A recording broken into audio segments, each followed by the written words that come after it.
Pemirsa Metro TV Lampung, saya Nana Hasan akan menemani Anda selama 30 menit ke depan untuk membahas tajuk dan berita apa saja yang publish dan juga hits di 4 platform Lampung Post Group. Tapi sebelum kita membahas untuk tajuk kali ini, terlebih dahulu kita saksikan video editorial berikut ini. Generasi muda memiliki peran besar terhadap nasib Republik ini ke depannya. Mereka penerus cita-cita bangsa. Pendidikanlah yang mampu membawa mereka menjadi generasi yang unggul dan berkualitas. Maka itu meskipun di masa pandemi seperti sekarang, hak mereka mendapatkan pendidikan yang dijamin dalam Undang-Undang Dasar 1945, Pasal 31 Ayat 1 harus tetap terpenuhi. Wabah COVID-19 belum menunjukkan tanda tren menurun. Protokol kesehatan pun terus diterapkan untuk memutus mata rantai penyebaran virus ini. Belajar dari rumah masih tetap dilakukan sebelum ada instruksi dari pusat untuk melakukan pembelajaran tatap muka. Pembelajaran dalam jaringan atau daring menjadi cara yang efektif agar hak peserta didik mendapatkan ilmu tetap terpenuhi. Namun sejak kebijakan ini diterapkan, ada persoalan mendasar yang belum terselesaikan, yaitu masalah fasilitas gawai beserta kuotanya. Penerapan pembelajaran daring membutuhkan alat dan fasilitas khusus. Tanpa perangkat elektronik seperti komputer, laptop, atau ponsel cerdas, yaitu smartphone, tentu aktivitas transfer ilmu ini tidak bisa dilakukan. Selain itu, perangkat tersebut juga membutuhkan kuota supaya koneksi internet dapat terhubung. Bagi masyarakat yang mampu, kebiasaan baru ini tak terlalu menimbulkan masalah. Namun, bagi saudara kita yang serba kekurangan, butuh upaya ekstra untuk menjangkau peranti-peranti pembelajaran itu. Seorang buruh di Kelurahan Bumiwaras, Bandar Lampung bahkan rela mengkredit gawai Android agar anaknya tetap bisa belajar daring dari rumah semi permanennya. Hambatan tidak berhenti sampai di situ. Kebutuhan kuota internet juga menjadi kendala bagi kebanyakan orang tua dan wali murid. Sebab mereka harus mengalokasikan biaya kembali untuk membelinya. Viralnya berita beberapa murid sekolah yang berburu sinyal wifi di tempat semak-semak yang menjadi sarang ular menjadi bukti bahwa semangat belajar mereka begitu besar walau sedang di tengah keterbatasan. Perlu ada perhatian dari berbagai pihak bagi anak-anak agar mereka tetap bisa mengecap manisnya menuntut ilmu. Pemerintah mesti hadir di tengah kesulitan yang dihadapi anak-anak. Pemberian diskon kuota bagi pelajar akan membantu mereka untuk mengakses jaringan internet. Bagi anak yang tinggal di daerah yang belum terjangkau sinyal internet, ini juga diperlukan formulasi yang efektif dari pemerintah. Pengalihan anggaran dana BOS sesuai SE-4 Mendikbud-2020 untuk penanganan COVID-19 perlu juga dirumuskan untuk membantu siswa terkait fasilitas pembelajaran.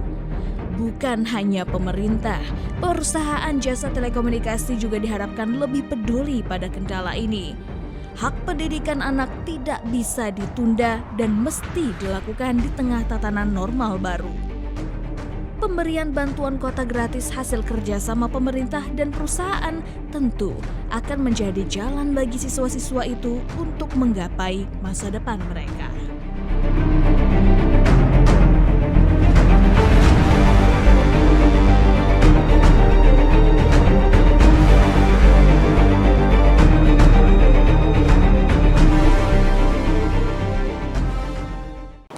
Oke Bang Aan, apa yang menjadi sorotan dalam tajuk Lampung Post kali ini? Nah, kali ini Lampung Post mencoroti tentang sistem belajar baru di masa pandemi, yaitu belajar daring. Nah, itu ternyata banyak sekali polemik-polemik, antara banyak sekali misalnya para siswa harus beradaptasi dengan cara belajar model baru. Orang tua harus beradaptasi dengan penyediaan fasilitas yang berbeda dari biasanya, kan gitu ya. Nah, itu kita soroti salah satunya dengan pengadaan kuota. Pengadaan kuota karena ya. kan daring ini terkait dengan kuota internet. Ya, ini kan memang karena memang eranya digital dan juga sekarang juga kita masih dalam masa pandemi. Betul. Jadi ada sistem belajar yang sedikit berbeda ya Bang Aan ya. Nah, bagaimana Lampung Post menyoroti hal ini dari beberapa atau berbagai pemberitaan Bang Aan? Nah, patokannya kan gini, patokannya adalah pendidikan ini adalah sebuah amanah konstitusi ya. Nah, dalam Undang-Undang Dasar 45 itu disebutkan bahwa setiap warga negara berhak mendapat pendidikan gitu ya. Itu dari situ dulu kita mulai ngangkatnya bahwa jadi apapun, kondisi apapun tetap harus belajar mengajar ini harus tetap berjalan gitu. Pandemi segala macam. Bahkan di Jepang pun setelah Hiroshima Nagasaki itu yang pertama kali dicari oleh Kaisar Jepang adalah guru. Siapa yang harus bisa mengajar, karena sumber daya manusia generasi menerus itu. Nah di Indonesia juga gitu, sudah dijalankan sesuai dengan konstitusi kita. Nah di masa pandemi ini gitu, kebetulan memang menteri yang menanganinya memang yang berbasis juga dengan digital ya. Kemudian sekarang juga eranya digital, maka dijadikanlah cara belajar dengan daring gitu ya. Nah polemiknya adalah banyak sekali siswa itu yang akhirnya yang biasanya berhadapan langsung dengan guru, kemudian mereka harus belajar daring seperti apa gitu kan. Mereka banyak meme-meme yang keluar misalnya sampai ketiduran gitu. Kemudian ada yang tiba-tiba di tengah jalan putus karena kuotanya habis kan gitu ya. Nah kemudian juga ada yang bahkan ada cerita yang dia rela sekolah sendiri di sekolah karena tidak memiliki fasilitas gitu, baik dia ponselnya maupun smartphone-nya maupun kuotanya kan gitu.